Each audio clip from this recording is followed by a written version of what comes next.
ايوه هي دي الدخله دي يا جماعه، بحبها قوي. فيديو النهارده هنعمل تفتيح في باكج نجوم خط وسط اوروبا، وطبعا الثلاثه نازلين بمهاره جديده، فتعالوا ندخل ونشرح المهاره الجديده ونشوف هيطلع لنا مين. فيلا بينا ندخل على الفيديو النهارده، يلا بينا يا شباب. يا رجاله نزل معانا مهاره جديده اسمها ماجنتيك فيت، اللي هي الاقدام المغناطيسيه. فتعالوا دلوقتي ندخل ونشوف تفاصيل ونفهم ايه المهاره دي، وبعد كده نتكلم عن باقي اللعيبه. نزلنا تحت خالص، تزيد قدره اللاعب على الاحتفاظ بالكره في حاله الاستحواذ عليها، وذلك حسب العدد الخصوم الموجوده في نطاق 5 متر. من الاخر كده ان اللاعب اللي هيكون معاه الكوره هتبقى صعب ان انت تقطع الكوره حتى لو حواليه 4 لعيبه. يعني كل ما يزيد عدد اللعيبه كل ما اللاعب هيكون عنده قدره في الاحتفاظ بيها اكتر. طيب معانا هنا في الباك يا شباب زي ما انتم شايفين بلينجهام نازل بستايل لعب اللي هو فوكس ان ذا بوكس، من الصندوق الى الصندوق. معانا اللاعب الثاني بدري بمهاره او بستايل لعب خبير في صنع لعب، طبعا لاعب كويس جدا. معانا اللاعب الثالث باسلوب لعب هول بلاير، اللي هو لاعب ما بين الوسط والهجوم. فتعالوا دلوقتي ندخل ونشوف كده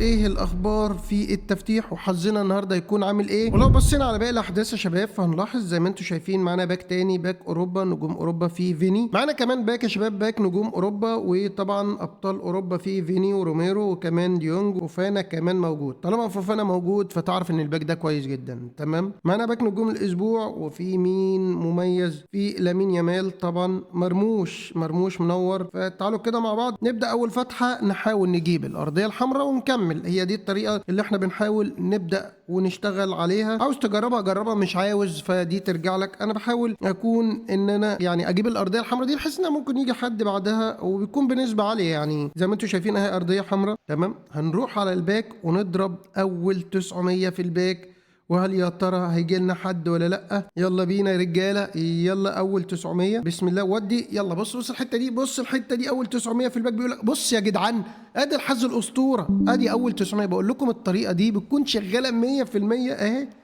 زي ما انت شايف شغاله. وجالنا افضل لاعب في الباك. ده هينادى حد تاني، شكله هينادى حد تاني، هينادى حد تاني، هينادى حد. ده دبل، ها ده بينادى حد تاني.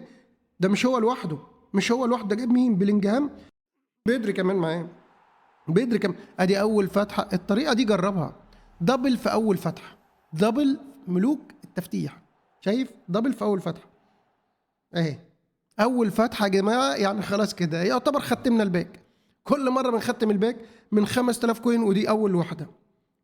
جرب اسمع الكلام وشوف ايه اللي بيحصل معانا. جرب نضرب واحده ب 900 وراها على طول. طبعا ان انت هيكون صعب جدا يجي لك اي حد. هنودي بص كده، بص الحته دي، بص. ما مش معقول هيجي ورا بعضه، مش معقول هيجي ورا بعضه. طيب انا هقول لكم على حاجه،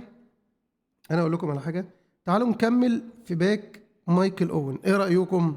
معانا 3000 نكملهم في مايكل اوين. هنجرب الطريقه بتاعتنا نكمل مع بعض. معانا هنا واحده، بص كده اول ما تيجي ارضيه حمراء روح هناك واضرب ب 900. اول ما تجيلك ارضيه حمراء ودي على طول الناحيه التانيه. فحوش الحاجات دي، خلي الحاجات دي معاك، الفتحات دي انت مش خسران حاجه لغايه لما تيجي ارضيه حمراء وتروح على طول اهي. جالنا مين بقى؟ جالنا راؤول. احنا طبعا مش عاوزين راؤول، ولكن راؤول قال لك انا مش هسيبك، انا جاي لك. راؤول جاي فرحان اهو. ماشي تمام. طيب يعني كده ممكن نجرب، بس صعب ان يجي اتنين ورا بعض، صعب ان يجي اتنين ورا بعض. ما تفكرش تفتح اتنين ورا بعض. بص الحته دي مفيش، صعب. طب تعال نكمل بسرعه. بص خش كده ودي. ها ارضيه حمراء. طيب جالنا ارضيه حمراء. طيب تعالوا نودي هنا. احنا كده مختمين الباك يا رجال. بصوا بعد ارضيه حمراء يا جماعه لازم بتلاقي حاجه كويسه. شايف حته الحلويات دي؟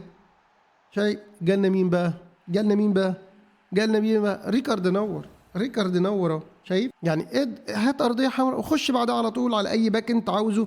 بيكون نسبه ان انت يطلع لك اي لاعب. تعالوا كمان واحده. مفيش اي حاجه. هنخش بقى على الباك اللي جنبه. هنجيب ميسي يا جماعه. نفسي بقى تعمل الصوت بقى، اعمل الصوت بقى.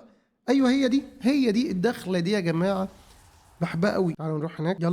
يلا اهي التانية اهي يا جماعه. اللعيبه كلها بنجيبها اهي. بص ده لاعب مين بقى؟ الفرنسي. تعالى ده مين ده؟ الياباني. ده اللاعب الياباني. كده فاضل ايه في الباك؟ احنا جبنا كل اللعيبه، ما فاضلش غير الفرنسي.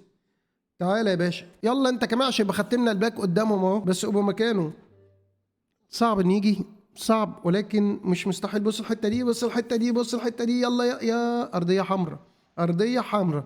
هنروح لباك مين بقى؟ تعالوا هنروح بقى الباك مين؟ باك مايكل اوين. باك مايكل اوين عشان نسيب الباقي، نسيب ال 2000 كوين دول، هنسيب الباقي مع تختيم الباك اللي انتوا شايفينه ده، الباقي لاي حد طبعا يقدر يستفاد بيهم. يلا مايكل اوين، يلا يلا يلا يلا يلا. طب تعالوا ننزل اللعيبه ونطورها رجاله اللي لسه جايبينها معانا بدري. هنحطه فين بقى؟ طلع ده، حط ده هنا، وتعالى نجيب الاسطوره بتاعنا، الاسطوره بتاعنا. هنخرج ده وننزل ده. طب رجاله تعالوا كده نشوف طاقات اللاعب بعد ما طورناه اخباره ايه. فهندخل دلوقتي على الطاقات. تحكم في الكورة 98، سرعة الجري بالكورة 97، الاستحواذ في مساحات ضيقة 98، عنده التمرير 89 86، عنده مهارة الاتزان المفروض تكون عالية يعني، التسارع 92، التوازن أو الاتزان بيكون 89. طب تعالوا نشوف بدري كده اخباره ايه لما نطوره. يلا يا بدري نعمل اوتوماتيك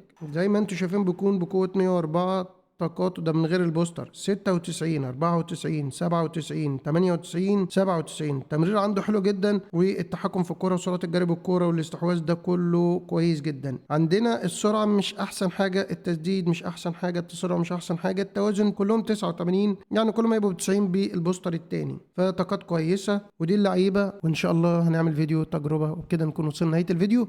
اشوفكم حلقة جديدة، الى اللقاء في حلقات قادمة.